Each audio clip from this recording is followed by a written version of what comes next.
ನಮಸ್ಕಾರ ಸ್ನೇಹಿತರೆ.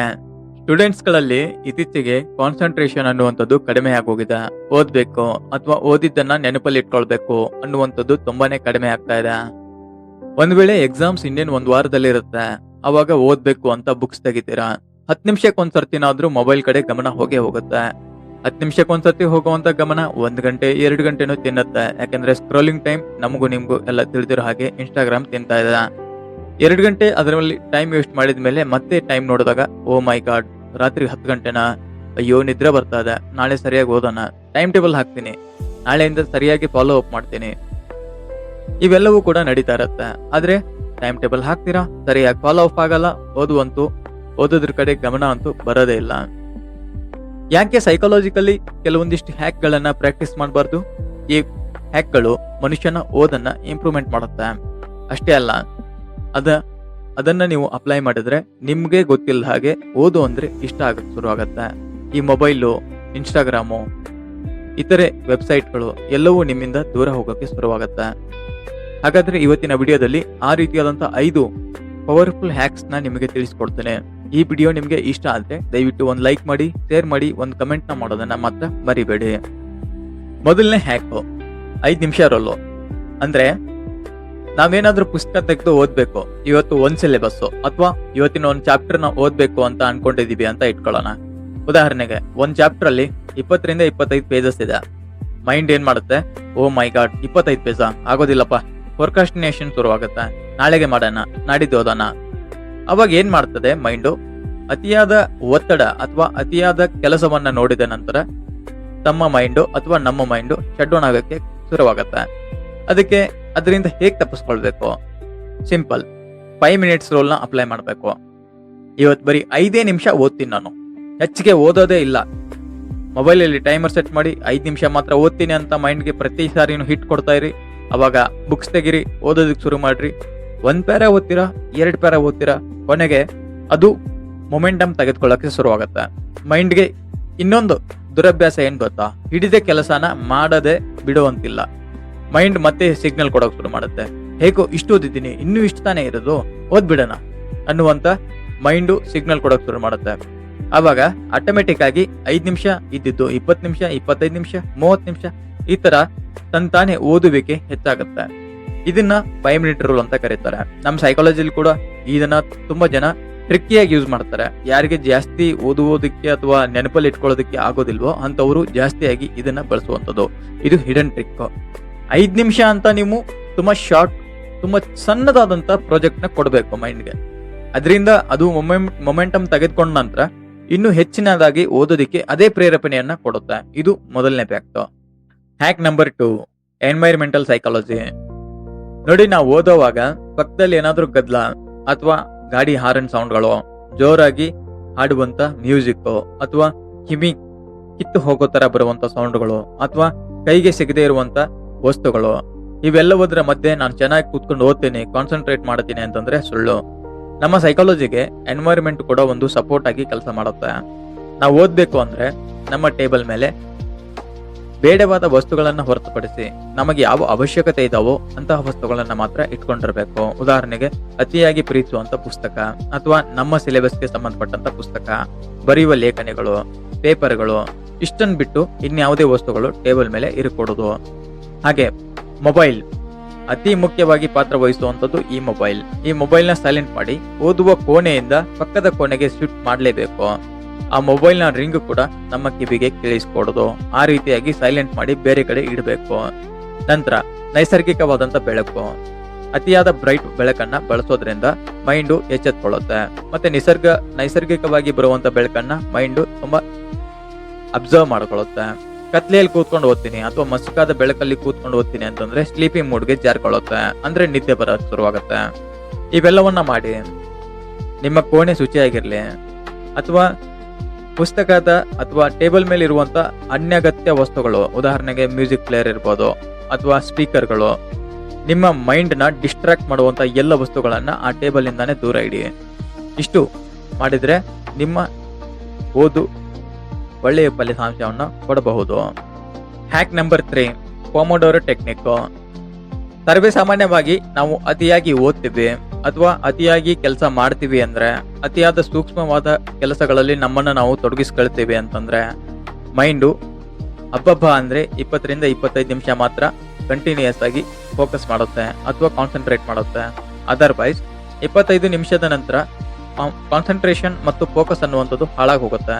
ಆದ್ರೆ ಈ ಹಿಂದೆ ಮಾಡಿದ 25 ನಿಮಿಷದ ಸ್ಟಡಿ ಅಥವಾ ಆ ಒಂದು ಓದು ಇರ್ಬೋದು, ಆ ಕೆಲಸ ಇರ್ಬೋದು, ಎಲ್ಲವೂ ಕೂಡ ಹಾಳಾಗಿ ಹೋಗುತ್ತೆ. ಅದಕ್ಕೆ ಪೊಮೊಡೊರೊ ಟೆಕ್ನಿಕ್ ಒಂದು ಉಪಯುಕ್ತವಾದಂತ ಸಲಕರಣೆ ಆಗಿದೆ. ಉದಾಹರಣೆಗೆ ಒಂದು ಪೊಮೊಡೊರೊ ಈಕ್ವಲ್ 25 ಮಿನಿಟ್ಸ್. ಅದೇ ರೀತಿ 25 ನಿಮಿಷ ಸರಿಯಾಗಿ ಓದ್ಕೊಳ್ಳಿ, ತುಂಬಾ ಕಾನ್ಸಂಟ್ರೇಟ್ ಮಾಡಿ ಓದಿ, ಶಾರ್ಪ್ ಆಗಿ ಓದಿ. 25 ನಿಮಿಷದ ನಂತರ 5 ನಿಮಿಷ ಒಂದು ಶಾರ್ಟ್ ಬ್ರೇಕ್ ತೆಗೆದುಕೊಳ್ಳಿ, ಹೊರಗಡೆ ಹೋಗಿ ಸ್ಟ್ರೆಚ್ ಮಾಡಿ, ನೀರು ಕುಡೀರಿ, ಕಾಫಿ ಕುಡೀರಿ, ಏನೋ ಒಂದು ಮಾಡಿ, ಆದ್ರೆ ಮೊಬೈಲ್ ಮಾತ್ರ ಮುಟ್ಕೊಳ್ಳೋಕೆ ಹೋಗಬೇಡಿ. ಈ 5 ನಿಮಿಷದ ನಂತರ ಮತ್ತೆ ಒಂದು ಪೊಮೊಡೊರೊ ಅಂದ್ರೆ 25 ನಿಮಿಷದ ಶೆಡ್ಯೂಲ್ನ ರೆಡಿ ಮಾಡ್ಕೊಳ್ಳಿ, ಮತ್ತೆ ಓದಿ. 25 ನಿಮಿಷದ ನಂತರ 5 ನಿಮಿಷ ಮತ್ತೆ ಬ್ರೇಕ್ ತಗೊಳ್ಳಿ. ಈ ರೀತಿಯಾಗಿ 4 ಪೊಮೊಡೊರೊಗಳ ಒಂದು ಲ್ಯಾಪ್ ಮುಗೀತು ಅಂತಂದ್ರೆ 15 ರಿಂದ 20 ನಿಮಿಷ ಲಾಂಗ್ ಬ್ರೇಕ್ ತೆಗೆದುಕೊಳ್ಳಿ, ಊಟ ಮಾಡಿ ಅಥವಾ ಒಂಚೂರು ವಾಕ್ಔಟ್ ಮಾಡಿ ಅಥವಾ ಏನಾದ್ರೂ ಸಂಗೀತ ಕೇಳಿ. ಆದ್ರೆ ಪವರ್ ನ್ಯಾಪ್ ತೆಗೆದುಕೊಳ್ಳುವಂಥದ್ದು ಇಲ್ಲ. ಇದೇ ರೀತಿಯಾಗಿ ಪ್ರತಿದಿನ 4 ಪೊಮೊಡೊರೊನ ಒಂದು ಲ್ಯಾಪ್ ಅಂತೆ ಒಟ್ಟು 3 ರಿಂದ 4 ಲ್ಯಾಪ್ಗಳನ್ನ ಮಾಡುವಂಥದ್ದು ಉತ್ತಮವಾದಂತ ಪ್ರತಿಕ್ರಿಯೆಯಾಗಿದೆ. ಇದನ್ನ ಬಳಸೋದ್ರಿಂದ ಏನಾಗತ್ತ, ಮಧ್ಯೆ ಮಧ್ಯೆ ಬಿಡುವು ಸಿಗತ್ತೆ. ಒಂದೇ ಸರ್ತಿ ನಾವು ಲಾಂಗ್ ಪೀರಿಯಡ್ ನ ಕಾನ್ಸಂಟ್ರೇಟ್ ಮಾಡಿ ಅಥವಾ ಲಾಂಗ್ ಪೀರಿಯಡ್ಗೆ ಫೋಕಸ್ ಮಾಡಿದ್ರೆ ನಾವು ಎದ್ರ ಮೇಲೆ ಫೋಕಸ್ ಮಾಡಿದೀವಿ, ನಾವೇನು ಓದಿದೀವಿ ಅನ್ನೋದು ಕೂಡ ನಮ್ಮ ತಲೆಯಲ್ಲಿ ಉಳ್ಕೊಳ್ಳೋದಿಲ್ಲ. Hack number 4, active recalling and refinement technique. ತುಂಬಾ ಜನ ಓದ್ತಾ ಇರ್ತಾರೆ, ಅಯ್ಯೋ ನಾನು ಇವತ್ತು 3 ಬುಕ್ ಓದ್ದೆ, 4 ಬುಕ್ ಓದ್ದೆ, ಅಥವಾ ಇವತ್ತು 3 ಚಾಪ್ಟರ್ನ ಫಿನಿಶ್ ಮಾಡಿದೆ ನಾನು. ಎಸ್, ಹೇಳೋದಕ್ಕೆ ತುಂಬಾ ದೊಡ್ಡ ದೊಡ್ಡ ಪದಗಳನ್ನ ಹೇಳ್ತಾ ಇರ್ತಾರೆ. ಆದ್ರೆ ಬುಕ್ಸ್ ತುಂಬಾ ಬರೀ ಹೈಲೈಟ್ಗಳು ಕಾಣಿಸ್ತಾ ಇರ್ತವೆ. ಹೈಲೈಟರ್ನ ಬುಕ್ಸ್ ತುಂಬಾ ಯಾಕೆ ಯೂಸ್ ಮಾಡ್ತಾರೆ ಅನ್ನೋದು ಕೂಡ ಗೊತ್ತಿರಲ್ಲ. ಬಟ್ ಬುಕ್ಸ್ ತುಂಬಾ ಎಲ್ಲ ಹೈಲೈಟ್ ಮಾಡ್ತಾನೆ ಇರ್ತಾರೆ. ಈ ವರ್ಡ್ ಕೂಡ ಇಂಪಾರ್ಟೆಂಟು, ಈ ವರ್ಡ್ ಕೂಡ ಇಂಪಾರ್ಟೆಂಟು. ಬಟ್ ಎಕ್ಸಾಮ್ ಹಾಲಲ್ಲಿ ಕೂತ್ಕೊಂಡಾಗ ಓ ಮೈ ಗಾಡ್, ನಾನು ಅಷ್ಟೊಂದೆಲ್ಲ ಓದಿದ್ದೀನಿ, ಒಂದೇ ಒಂದು ವರ್ಡ್ ಕೂಡ ನೆನಪಿಗೆ ಬರ್ತಾ ಇಲ್ಲ ನನಗೆ. ಎಸ್, ಈ ಒಂದು ಕಾನ್ಸೆಪ್ಟ್ ನನಗೆ ಗೊತ್ತು, ನಾನು ಓದಿದ್ದೀನಿ, ಬಟ್ ನೆನಪಿಗೆ ಬರಲ್ಲ. ಯಾಕೆಂದ್ರೆ ಓದೋವಾಗ ಬರೀ ನೀವು ಯಾವುದೋ ಒಂದು ಕಥೆಯನ್ನ ಓದೋ ರೀತಿ ಓದಿದ್ದೀರಿ, ಮೈಂಡ್ಗೆ ಕೆಲಸ ಕೊಟ್ಟೇ ಇಲ್ಲ. ಒಂದು ವರ್ಡ್ ಅಥವಾ ಒಂದು ಪ್ಯಾರಾಗ್ರಾಫ್ ಓದ್ತೀರಿ ಅಂದ್ರೆ ಅದ್ರ ಬಗ್ಗೆ ಇಮ್ಯಾಜಿನೇಷನ್ ಮಾಡಲ್ಲ ನೀವು. ಒಂದು ಇಮ್ಯಾಜಿನೇಷನ್ ಅನ್ನುವಂಥದ್ದು ಓದಿಗೆ ಅತಿಯಾದಂತ ಶಕ್ತಿಯನ್ನ ಕೊಡುತ್ತೆ ಅಥವಾ ಒಂದು ಪ್ರೊಡಕ್ಟಿವಿಟಿಯನ್ನ ಕೊಡುತ್ತೆ. ಅದಕ್ಕೆ ಪ್ಯಾಸಿವ್ ರೀಡಿಂಗ್ ಅಂತ ಕರೀತಾರೆ. ಅದನ್ನ ನಾವು ಮಾಡೋದಿಲ್ಲ. ಬರೀ ಯಾವುದೋ ಒಂದು ಕಥೆನೋ ಕವನನೋ ಅಥವಾ ಏನೋ ಓದ್ಬೇಕಲ್ಲ ಬಿಟ್ಟಿ ಬೇಸರಕ್ಕೆ ಅನ್ನೋ ತರ ಓದ್ತಾ ಇರ್ತೀವಿ. ಅದು ಓದೋದ್ರ ಜೊತೆಗೆ ಪ್ಯಾಸಿವ್ ರೀಡಿಂಗ್ ಕೂಡ ಅವಶ್ಯಕತೆ ಆಗಿದೆ. ಹಾಗೇನೆ ಈ ಫೈನ್ಮೆಂಟ್ ಟೆಕ್ನಿಕ್ ಏನ್ ಹೇಳುತ್ತೆ, ಒಂದು ಪ್ಯಾರಾಗ್ರಾಫ್ ಅಥವಾ ಒಂದು ಪೇಜ್ ನ ಓದಿದಿರಿ ಅಂತಂದ್ರೆ ಆ ಬುಕ್ಸ್ ನ ಮಡಿಚಿಟ್ಟು ನಿಮಗ್ ನೀವೇ ಪುನರಾವರ್ತನೆ ಮಾಡ್ಕೊಳ್ಳಿ, ಅಥವಾ ನೀವೇನ್ ಓದಿದಿರೋ ಅದನ್ನ ರೀಕಾಲ್ ಮಾಡ್ಕೊಳ್ಳಿ, ಅಥವಾ ಅದನ್ನ ಒಂಥರ ಆಕ್ಸೆಂಟ್ ಮೂಲಕ, ಎಸ್ ನನಗೆ ಈ ಒಂದು ಕಾನ್ಸೆಪ್ಟ್ ಗೊತ್ತು ಅಥವಾ ಈ ಪೂರ್ತಿಯಾದಂತ ಪಾಠದ ಬಗ್ಗೆ ಗೊತ್ತು, ಈಗ ಅದ್ರ ಬಗ್ಗೆ ಹೇಳ್ತೀನಿ. ಒಂದ್ ಚಿಕ್ಕ ಮಗುಗೆ ಯಾವ ರೀತಿ ತಿಳಿಸಿ ಹೇಳ್ತೀರಾ ಆ ರೀತಿ ನಿಮಗ್ ನೀವೇ ಪಾಠ ಮಾಡ್ಕೊಳ್ಳಿ. ಸೆಲ್ಫ್ ಟೀಚಿಂಗ್ ಅಂತ ಕರೀತಾರೆ ಅದನ್ನ. ನಿಮಗ್ ನೀವೇ ಆತರ ಮಾಡ್ಕೊಳಕ್ ಆಗೋದಿಲ್ಲ.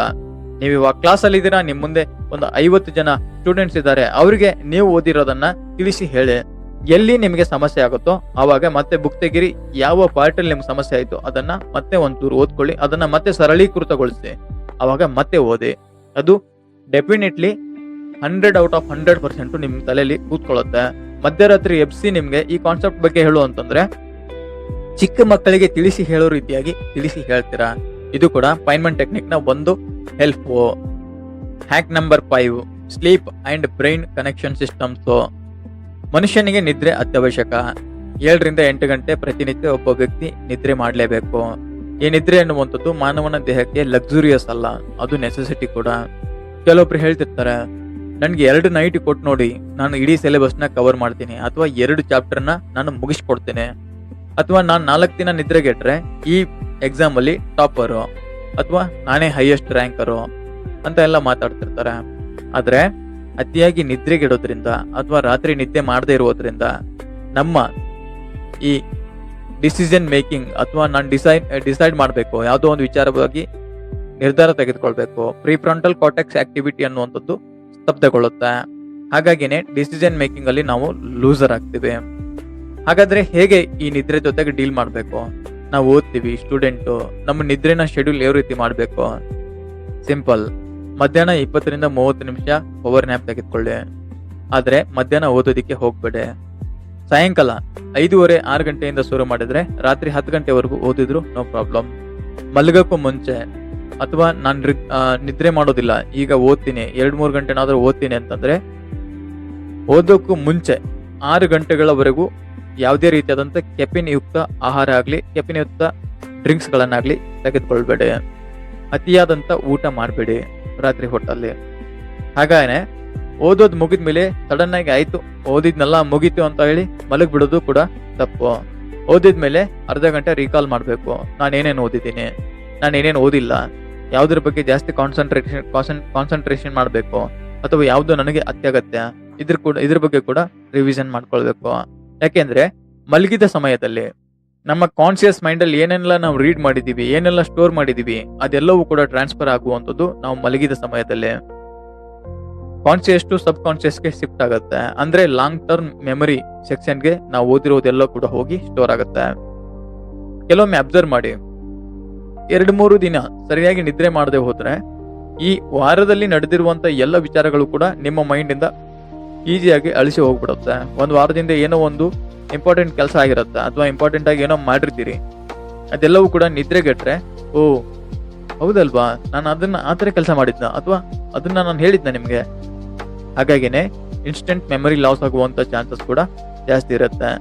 ಅತಿಯಾಗಿ ಮಲಗೋದು ಕೂಡ ಡೇಂಜರು, ಅತಿಯಾಗಿ ನಿದ್ರೆಗೆಡೋದು ಕೂಡ ಡೇಂಜರು. ಹಾಗಾಗಿನೇ ಒಬ್ಬ ಆರೋಗ್ಯವಂತ ಶರೀರದ ಒಬ್ಬ ವ್ಯಕ್ತಿ ಪ್ರತಿನಿತ್ಯ 7 ರಿಂದ 8 ಗಂಟೆವರೆಗನಾದ್ರೂ ನಿದ್ರೆ ಮಾಡಲೇಬೇಕು ಅಂತ ಸೈನ್ಸ್ ಕೂಡ ರೆಕಮೆಂಡ್ ಮಾಡುತ್ತೆ, ಮೆಡಿಕಲ್ ಸೈನ್ಸ್ ಕೂಡ ರೆಕಮೆಂಡ್ ಮಾಡುತ್ತೆ. ಈಗ ನಾನು ನಿಮ್ಗೆ ಕೆಲವೊಂದಿಷ್ಟು ಬೋನಸ್ ಫ್ಯಾಕ್ಟ್ಸ್ ಗಳನ್ನ ಕೊಡ್ತೀನಿ. ಅಂದ್ರೆ ಕ್ವಿಕ್ ಬೂಸ್ಟರ್ಗಳು. ಮೊದಲನೇದು, ಹೈಡ್ರೇಟ್ ಆಗಿರ್ಬೇಕು. ಪ್ರತಿ ಗಂಟೆಗೂ ಒಂದಿಷ್ಟು ನೀರು ಕುಡಿತಾರೆ. ಮನುಷ್ಯನ ದೇಹ 70ರಷ್ಟು ನೀರಿಂದ ಕೂಡಿದೆ. ನೀರಿನ ಅಂಶ ಕಡಿಮೆ ಆದಷ್ಟು ಕಾನ್ಸಂಟ್ರೇಷನ್ ಲೆವೆಲ್ ಕಡಿಮೆ ಆಗ್ತಾ ಹೋಗುತ್ತೆ. ಹಾಗಾಗಿನೇ every hour you need to some hydrate your body. ಒಂದು ಅರ್ಧ ಗ್ಲಾಸು 1 ಗ್ಲಾಸು ನೀರು ಕುಡಿತಾರೆ. ಇನ್ನು ಸೆಕೆಂಡ್ ಒನ್,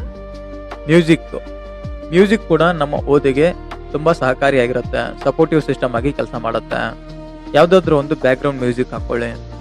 ಅದರಲ್ಲಿ ವಾಯ್ಸ್ ಇರಬಾರ್ದು, ಕೇವಲ ಇನ್ಸ್ಟ್ರೂಮೆಂಟಲ್ ಇರಬೇಕು. ಯಾವ್ದಾದ್ರು ಪಿಯಾನೋ, ಗಿಟಾರು, ಇತರೆ ಆದಂತ ಇನ್ಸ್ಟ್ರೂಮೆಂಟ್ಸ್ಗಳ ಸೌಂಡ್ಗಳನ್ನ ಕೇಳಿಸ್ತಾ ಇದ್ರೆ, ಅಥವಾ ಅರಣ್ಯದ ಸೌಂಡು, ಪಕ್ಷಿಗಳ ಸೌಂಡು, ಕಲರವಾದ ಸೌಂಡು, ಇವುಗಳನ್ನ ಬ್ಯಾಕ್ ಗ್ರೌಂಡ್ ಅಲ್ಲಿ ಹಾಕೊಂಡಿದ್ರೆ ಮೈಂಡ್ ಕೂಡ ಕಾಮ್ ಆಗಿ ಕಾನ್ಸಂಟ್ರೇಟ್ ಮಾಡುತ್ತೆ.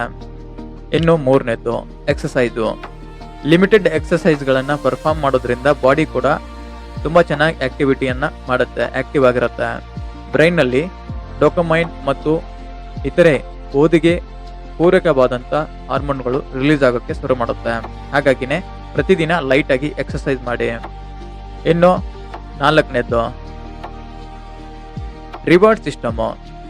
ನಾವು ಯಾವುದೇ ಒಂದು ಸಣ್ಣ ಕೆಲಸ ಮಾಡಿದ್ವಿ, ಇವತ್ತು ಒಂದು ಪ್ಯಾರಾಗ್ರಾಫ್ ಓದ್ತೀವಿ, ಅಥವಾ ಒಂದು ನೋಟ್ಬುಕ್ ನ ಓದಿದ್ವಿ ಅಂತ ಇಟ್ಕೊಳ್ಳೋಣ. ಒಂದು ಚಾಪ್ಟರ್ನ ಕ್ಲೋಸ್ ಮಾಡಿದ್ರೆ ಅವಾಗ ನಿಮಗೆ ನೀವೇ ಹೇಳ್ಕೊಳ್ಳಿ, ಓ ಮೈ ಗಾಡ್, ಇವತ್ತು ಒಂದು ಚಾಪ್ಟರ್ನ ಮುಗಿಸಿದೀನಿ, ಎಂತ ಅದ್ಭುತವಾದ ಕೆಲಸ. ನಾಳೆ ಇದೇ ರೀತಿ ಓದಿದ್ರೆ ಕೇವಲ ಒಂದೇ 1 ತಿಂಗಳಲ್ಲಿ ಇಡೀ ಸಿಲೆಬಸ್ನೇ ಮುಗಿಸ್ಬಿಡ್ಬಲ್ಲೆ ಅಂತ ನಿಮಗ್ ನೀವೇ ರಿವಾರ್ಡ್ ಕೊಡ್ತಾರೆ. ರಿವಾರ್ಡ್ ಹಿಟ್ ಮಾಡೋದ್ರಿಂದ ಮೈಂಡ್ ಅಲ್ಲಿ ಡೋಪಮೈನ್ ಅನ್ನುವಂಥದ್ದು ರಿಲೀಸ್ ಆಗುತ್ತೆ, ಇನ್ನಷ್ಟು ಪ್ರೋತ್ಸಾಹ ಕೊಡುತ್ತೆ ಅದೇ ರೀತಿಯಾದಂತ ಕೆಲಸ ಮಾಡೋದಕ್ಕೆ.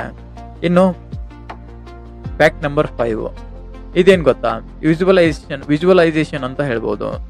ನೀವು ಆವಾಗ ಇಮ್ಯಾಜಿನ್ ಮಾಡ್ತಾರೆ, ನಾನಿವಾಗ ಎಕ್ಸಾಮ್ ನಲ್ಲಿ ಟಾಪರ್ ಬಂದಿದ್ದೀನಿ, ನಾನೇನೋ ಮೆಡಲ್ ಇಸ್ಕೊಂತ ಇದ್ದೀನಿ, ಅಥವಾ ನನಗೆ ಸನ್ಮಾನ ಮಾಡ್ತಿದ್ದಾರೆ ಅನ್ನುವಂಥದ್ದನ್ನ ವಿಜುವಲೈಸ್ ಮಾಡೋದ್ರಿಂದ ಮೈಂಡು ನಿಮಗೆ ಬೇಕಾದಂತ ಹಾರ್ಮೋನ್ಗಳು, ಉದಾಹರಣೆಗೆ ಪ್ರಿಫ್ರಂಟಲ್ ಕಾರ್ಟೆಕ್ಸ್ ಆಕ್ಟಿವಿಟಿ ಕೂಡ ಚೆನ್ನಾಗಿ ವರ್ಕ್ ಆಗುತ್ತೆ. ಮತ್ತೆ ಈ ಡೋಪಮೈನ್ ಮತ್ತೆ ಸೆರೋಟೋನಿಯಂ ಹಾರ್ಮೋನಿಯಂಗಳು ಬಿಡುಗಡೆ ಆಗೋದ್ರಿಂದ ನೀವು ಓದೋದ್ರಲ್ಲಿ ಯಶಸ್ ಕಂಡಿದ್ದೀರೇನೋ ಅನ್ನುವಂತ ಭಾವನಾತ್ಮಕ ಲಹರಿಯಲ್ಲಿ ನಿಮ್ಮನ್ನ ದುಡುತ್ತೆ.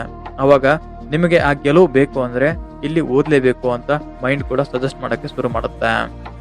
ಸ್ನೇಹಿತರೆ, ಈ ಮೇಲೆ ಹೇಳಿರುವಂತ ಎಲ್ಲ ಹ್ಯಾಕ್ಗಳು ಒಮ್ಮೆಲೆ ನಿಮಗೆ ಸಕ್ಸಸ್ ಮಾಡೋದಿಲ್ಲ, ಅಥವಾ ಒಮ್ಮೆಲೆ ನಿಮ್ಮನ್ನ ಗೆಲ್ಲಿಸ್ಬಿಡೋದಿಲ್ಲ. ಆದ್ರೆ ಪ್ರತಿನಿತ್ಯ ಈ ಎಲ್ಲ ಹ್ಯಾಕ್ಗಳನ್ನ ಬಳಸ್ತಾ ಇದ್ರೆ ಒಂದಲ್ಲ ಒಂದು ದಿನ ಖಂಡಿತವಾಗ್ಲೂ ನೀವು ಸಕ್ಸಸ್ ಆಗ್ತೀರಾ. ಹಾಗೇನೆ ಯಾರೆಲ್ಲ ಇಲ್ಲಿವರೆಗೂ ವಿಡಿಯೋನ ನೋಡಿದ್ದೀರಿ ದಯವಿಟ್ಟು ಚಾನೆಲ್ನ ಸಬ್ಸ್ಕ್ರೈಬ್ ಮಾಡ್ಕೊಳ್ಳಿ. ಬೆಲ್ ಐಕಾನ್ ಒತ್ತೋದ್ರ ಮೂಲಕ ಚಾನೆಲ್ನ ಎಲ್ಲ ನೋಟಿಫಿಕೇಶನ್ಗಳನ್ನು ಆನ್ ಮಾಡಿಟ್ಕೊಳ್ಳಿ. ನೀವು ನಿಮ್ಮ ಜೀವನದಲ್ಲಿ ಯಾವ ಹ್ಯಾಕ್ನ ಈ ಹಿಂದೆ ಬಳಸ್ತಾ ಇದ್ರಿ ಅಥವಾ ಯಾವ ಹ್ಯಾಕ್ ನಿಮಗೆ ಹೆಲ್ಪ್ಫುಲ್ ಅನ್ಸುತ್ತೆ ಅನ್ನುವಂಥದ್ದನ್ನ ಕಮೆಂಟ್ ಬಾಕ್ಸ್ ನಲ್ಲಿ ತಿಳಿಸಿ. ಯಾರೆಲ್ಲ ನಿಮ್ಮ ಸ್ಟೂಡೆಂಟ್ ಸ್ನೇಹಿತರು ಓದುವಂತ ಸ್ನೇಹಿತರಿರ್ತಾರೆ ಅವರಿಗೆ ಈ ವಿಡಿಯೋನ ಶೇರ್ ಮಾಡೋದನ್ನ ಮರಿಬೇಡಿ. ಮತ್ತೆ ಮುಂದಿನ ವಿಡಿಯೋದಲ್ಲಿ ಮತ್ತೆ ಭೇಟಿಯಾಗೋಣ. ಒಂದೇ ಭಾರತ ಮಾತರಂ. ನಮಸ್ಕಾರ